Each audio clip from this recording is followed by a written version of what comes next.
Hello guys, मैं हूं पोके सेंसे और स्वागत है आप लोग का ब्रांड न्यू वीडियो पे, जहां पे आज मैं रेट करने वाला हूं या कह सकते हो रैंक करने वाला हूं पोकेमॉन के गेम्स को।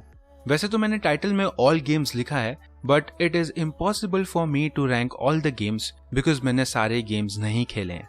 मैंने अभी तक पोकेमॉन के सिर्फ Pokemon Ultra Sun and Moon तक ही गेम खेले हैं, तो उसके आगे के जो भी गेम्स है वो इस लिस्ट पे इंक्लूडेड नहीं रहने वाले। तो अगर आप लोग को ऐसा लग रहा था कि आपको वो गेम्स की भी रैंकिंग इस लिस्ट पे देखने को मिलेगी, तो I feel sad for you, but ऐसा नहीं होने वाला है। और हाँ, ये जो 7 रीजन है कैंटो से अलोला तक, इसके भी सारे गेम्स को मैं रैंक नहीं करने वाला। मैं हर एक रीजन के एक बेस्ट गेम को पिक करूंगा और उनको रैंक करूंगा बाकी रीजन के गेम्स के हिसाब से।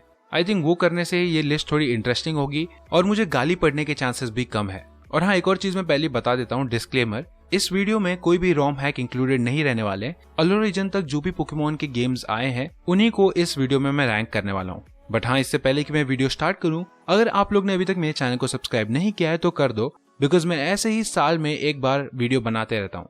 तो बिना किसी और बातचीत के साथ चलिए इस वीडियो की शुरुआत करते हैं। तो फर्स्ट गेम जो हमारी इस लिस्ट पे आता है, यानी कि जो वर्स्ट गेम है मेरे हिसाब से पोकेमॉन का, वो है पोकेमॉन एक्स एंड वाई। देखो, I like to keep it short and simple. ये गेम काफी ज्यादा बोरिंग है और उसका रीजन है इस गेम के 2 फीचर्स, जिसमें से फर्स्ट फीचर है एक्सपी ऑल, जिससे आपके सारे पोकेमॉन को एक्सपीरियंस मिलते हैं बट के, और दूसरा फीचर है पोकेमॉन को कैच करने के बाद एक्सपीरियंस पॉइंट मिलना। ये दोनों ही फीचर इस रीजन या कह सकते हैं कि इस गेम से आए हैं। इससे पहले ये दोनों फीचर्स नहीं थे, जिसकी वजह से गेम काफी ज्यादा इजी हो गया, या कह सकते हैं कि गेम प्ले काफी ज्यादा इजी हो गया। और मेरे लिए पर्सनली ये काफी ज्यादा बोरिंग हो गया। इस वजह से मैंने इस गेम को एक्चुअली हाफ में ही ड्रॉप कर दिया। इनफैक्ट यही एक ऐसा पोकेमॉन का गेम है जो मैंने पूरा कंप्लीट नहीं किया। बाकी सारे गेम्स मैंने अभी तक जितने भी खेले हैं उनको कंप्लीट तो किया ही है, बट उसमें से कुछ गेम्स तो मैंने 3 या 4 बार खेले हैं। तो इसी वजह से इस गेम को लास्ट स्पॉट पे रखना मेरे हिसाब से काफी जायज है, मेरे पॉइंट ऑफ व्यू से एटलीस्ट। आप में से काफी लोगों के लिए गेम उनके बेस्ट गेम्स में से हो सकता है, बिकॉज इस गेम की काफी अच्छी चीजें भी है। जैसे इस गेम के बाद से हमें पोकेमॉन 3D में देखने को मिला, जो कि रेवोल्यूशनरी था। इससे पहले हमें पोकेमॉन सिर्फ 2D में देखने को मिलता था। तो हाँ, अगर हम उस पॉइंट ऑफ व्यू से भी देखें तो ये गेम काफी ज्यादा इंपॉर्टेंट था पोकेमॉन फ्रेंचाइज के लिए। और हाँ, इस गेम को इंटरेस्टिंग और फन बनाने की बहुत कोशिश की है गेम फ्रीक ने, बट फिर भी मुझे पर्सनली मेरे लिए तो एक काफी बोरिंग था। इस वजह से मैंने इसको कंप्लीट भी नहीं किया। और हाँ, इसी वजह से इस लिस्ट पे लास्ट स्पॉट पे है। तो हाँ, ज्यादा इसके बारे में बात ना करके हम बढ़ते हैं हमारे नेक्स्ट पिक के तरफ, जो कि है पोकेमॉन एमरल्ड। जी हाँ, सही सुना आप लोगों ने, मैंने पोकेमॉन एमरल्ड को पोकेमॉन के गेम्स में सेकंड वर्स्ट गेम बोल दिया है। नाउ इससे काफी ज्यादा लोग ट्रिगर होंगे, बट पर्सनली आई थिंक ये सही स्पॉट था इसके लिए, क्योंकि मेरे लिए सिर्फ पोकेमॉन का गेम प्ले ही इतना मैटर नहीं करता। एस्थेटिक पॉइंट ऑफ व्यू से भी मेरे लिए पोकेमॉन काफी ज्यादा जरूरी है, जो कि मुझे इस रीजन का पसंद नहीं आया। मतलब मैं एस्थेटिक को कैसे एक्सप्लेन करूँ, इस गेम का जो बैकग्राउंड है कह सकते हो, वो मुझे इतना ज्यादा खास नहीं लगा। तो सिर्फ इसी वजह से, एक्चुअली सिर्फ इसी वजह से ये सेकंड लास्ट पे है। बाकी सारी चीजें इस गेम में काफी ज्यादा अच्छी है। जैसे आई थिंक अभी तक जितने भी पोकेमॉन गेम्स आए ऑफिशियल, उनमें सबसे ज्यादा चैलेंजिंग गेम है ये। उसकी वजह से game play point of view से देखा जाए तो ये गेम काफी ज्यादा फन है। बट पर्सनली मैं ना ही होइन रीजन का कुछ इतना बड़ा फैन हूँ, और ना ही मुझे उस रीजन के पोकेमॉन्स को जितना ज्यादा पसंद है। स्टार्टर्स और लेजेंडरी काफी अच्छे हैं, बट बाकी पोकेमॉन्स का मैं कुछ इतना खास बड़ा फैन हूँ नहीं। तो इसी वजह से अगर मैं होइन रीजन को सेकंड वर्स्ट गेम भी बोल रहा हूँ, तो आई थिंक मेरे पॉइंट ऑफ व्यू से वो सही है। आप लोग अपने ओपिनियंस डेफिनेटली, मुझे लगता है कि कमेंट सेक्शन में बताओगे, तो डेफिनेटली मुझे कमेंट सेक्शन में बता देना कि आपके हिसाब से पोकेमॉन एमरल्ड इस लिस्ट पे कहाँ होना चाहिए था। तो हाँ, बिना कोई और टाइम वेस्ट किए हम बढ़ते हैं हमारे थर्ड वर्स्ट गेम की तरफ, जो कि है Pokemon fire red. I know इस रिवील के बाद इस वीडियो में जितने भी लोग थे उसमें से 50% लोग ने इस वीडियो को कट कर दिया होगा, बट हाँ, प्रीवियस एंट्रीज के लिए जैसे मैंने कुछ रीजंस दिए हैं, मैं पोकेमॉन फायर रेड के लिए भी कुछ वैसे ही रीजंस देना चाहूंगा। तो फायर रेड इस लिस्ट पे, इस स्पॉट पे इसलिए है बिकॉज मेरे हिसाब से फायर रेड के केस में उसके पास कोई इतनी खास स्टोरी नहीं है, और ना ही टीम रॉकेट का कुछ ज्यादा इन्वॉल्वमेंट है इस गेम में, जिस वजह से गेम सिर्फ game play point of view से ही अच्छा है। और अगर हम लोग गेम को स्टोरी पॉइंट ऑफ व्यू से देखें तो कुछ खास करने को है नहीं गेम में। और जैसा कि मैंने पहले कहा कि टीम रॉकेट का भी इतना ज्यादा इन्वॉल्वमेंट है नहीं, उस वजह से जो हाइप मूवमेंट होते हैं इविल टीम के अगेंस्ट फाइट करने वाले, वो इतने ज्यादा कुछ होते नहीं है पोकेमॉन फायर रेड में। तो इसी वजह से मैंने पोकेमॉन फायर रेड को इस लिस्ट में, इस स्पॉट पर रखा है, अगर नॉस्टैल्जिया फैक्टर को मैं हटा दूं तो। बट इस गेम में भी सिर्फ ऐसा है नहीं कि मतलब इस गेम की सिर्फ बुरी चीजें ही हैं, काफी सारी अच्छी चीजें भी है इस गेम में, जिससे गेम काफी ज्यादा चैलेंजिंग है और हमें दी ओरिजिनल 151 पोकेमॉन्स देखने को मिलते हैं इसमें। तो उस वजह से मेरे हिसाब से गेम प्ले काफी फन है। बट हाँ, जो 2 पॉइंट्स मैंने पहले कहे कि स्टोरी की कमी और टीम रॉकेट यानी कि जो भी इविल टीम है उनके कम इन्वॉल्वमेंट की वजह से मैंने इस गेम को इस लिस्ट पे इसलिए थर्ड वर्स्ट गेम में कंसिडर किया है। तो अब बढ़ते कुछ ऐसे गेम्स की तरफ जो कि मेरे लिए काफी ज्यादा फन थे।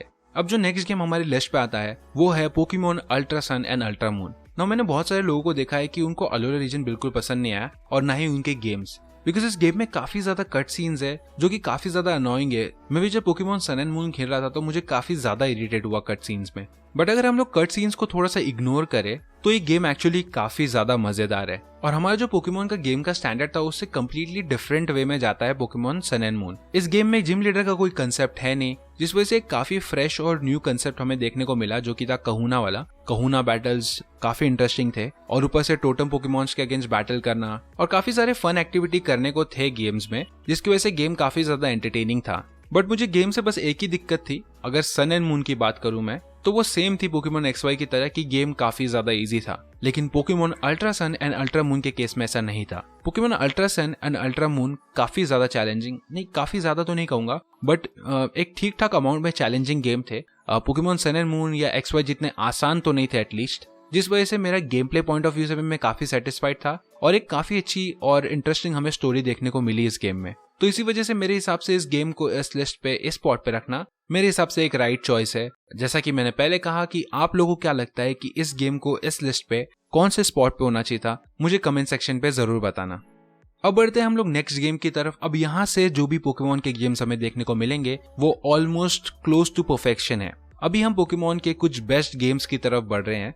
3 पोकेमॉन के और गेम्स के बारे में मैं डिस्कस करने वाला हूँ, जिसमें से जो गेम मेरे हिसाब से नंबर 3 की स्पॉट डिजर्व करता है वो है पोकेमॉन ब्लैक एंड व्हाइट, या आई थिंक ब्लैक 2 और व्हाइट 2 को भी इंक्लूड कर सकते हैं। मेरे हिसाब से दोनों ही गेम्स काफी ज्यादा मजेदार हैं। मतलब स्टोरी पॉइंट ऑफ व्यू से तो ये गेम 10 on 10 है। जो इविल टीम है उनका इन्वॉल्वमेंट हमें स्टोरी में बहुत शुरुआत से देखने को मिल जाता है और उनकी जो दहशत रहती है यूनोवा रीजन में वो भी काफी ज्यादा रहती है। और एक पॉइंट आता है गेम में जहाँ पे सारे लोग सिर्फ आपसे एक्सपेक्टेशन रख रहे हैं कि आप इस रीजन के जो भी प्रॉब्लम्स है उसको सॉल्व करोगे। आई थिंक ये काफी हाइप मूवमेंट हो जाता है, जिस वजह से मैं काफी इन्वेस्टेड हो गया था पोकेमॉन ब्लैक एंड व्हाइट में। और इसी वजह से मेरे हिसाब से स्टोरी पॉइंट ऑफ व्यू से तो इस गेम को कोई नहीं टच कर सकता। तो फिर आप में से काफी सारे लोग सोचे होंगे कि फिर ये गेम नंबर 3 पे क्यों है, नंबर 1 पे क्यों नहीं। तो उसके पीछे सिर्फ एक ही रीजन है और वो है मुझे इस रीजन के पोकेमॉन इतने ज्यादा पसंद नहीं। पोकेमॉन ब्लैक एंड व्हाइट में मेरे लिए टीम बनाना काफी ज्यादा डिफिकल्ट था क्योंकि मुझे कोई भी पोकेमॉन पसंद नहीं आ रहे थे। स्टार्टर्स के केस में तो मैंने ऑशवर्ड चुन के अपनी जर्नी स्टार्ट की थी, लेकिन उसके बाद कौन से पोकेमॉन को मुझे कैच करना चाहिए या कौन से अच्छे पोकेमॉन्स है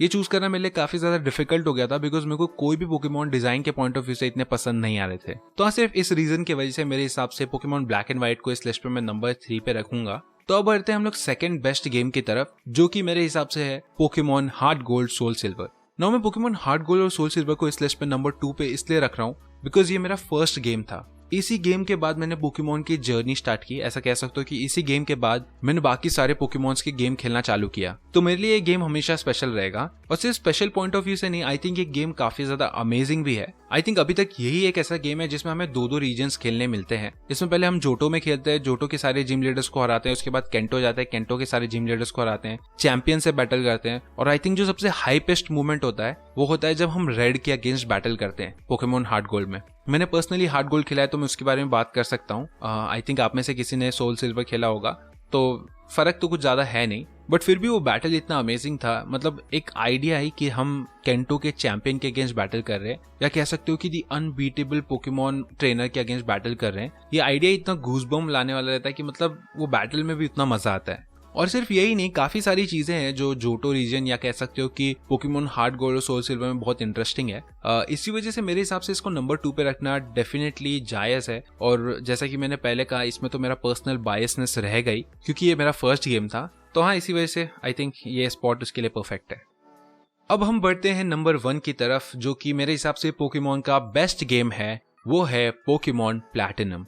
नाउ आई थिंक बहुत सारे लोगों को इसका पहले से आइडिया होगा जो लोग मेरे चैनल को पहले से देख रहे हैं, बिकॉज मैंने मल्टीपल टाइम्स ये कहा है कि ये पोकेमॉन का सबसे बेस्ट गेम है। क्योंकि मतलब ये गेम परफेक्ट है, ऐसा भी नहीं कहूंगा कि क्लोज टू परफेक्शन, ये गेम लिटरली परफेक्ट है। चैलेंजेस की बात करें तो काफी ज्यादा चैलेंजिंग पजल्स और काफी डिफिकल्ट बैटल्स भी है इस गेम में। इनफैक्ट चैंपियन के अगेंस्ट जो बैटल होता है, सिंथिया के अगेंस्ट बैटल, मैं मतलब कोई चैंपियंस के अगेंस्ट इतना बैटल नहीं हारा हूं जितना मैं सिंथिया के अगेंस्ट हारा हूं। तो आई थिंक वो एक चैलेंजिंग पार्ट है जो गेम को काफी इंटरेस्टिंग बनाता है। और ऊपर से पजल पॉइंट ऑफ व्यू से अगर मैं बात करूं तो जब हम लोग डिस्टॉर्शन वर्ल्ड में जाते हैं गिराटिना को पकड़ने, तो वो टाइम पे हमें जो पजल्स आते हैं वो भी काफी ज्यादा डिफिकल्ट है। और ऊपर से I think story point of view से भी देखा जाए तो ये काफी ज्यादा इंटरेस्टिंग गेम है। और आई थिंक ईवल टीम की अगर हम लोग बात करें टीम गैलेक्टिक की, तो टीम गैलेक्टिक का भी काफी इंपॉर्टेंट रोल था। इनफैक्ट उनका जो लीडर रहता है साइरस, वही आई थिंक गिराटिनो को पकड़ने जा रहा होता है। तो इस वजह से हम लोग को थोड़ा गेम में सीरियसनेस भी आती है कि इस बंदे को हमें रोकना पड़ेगा वरना दुनिया खतरे में होगी। ऐसी कुछ फीलिंग आती है हमें ये गेम खेलने के टाइम पे,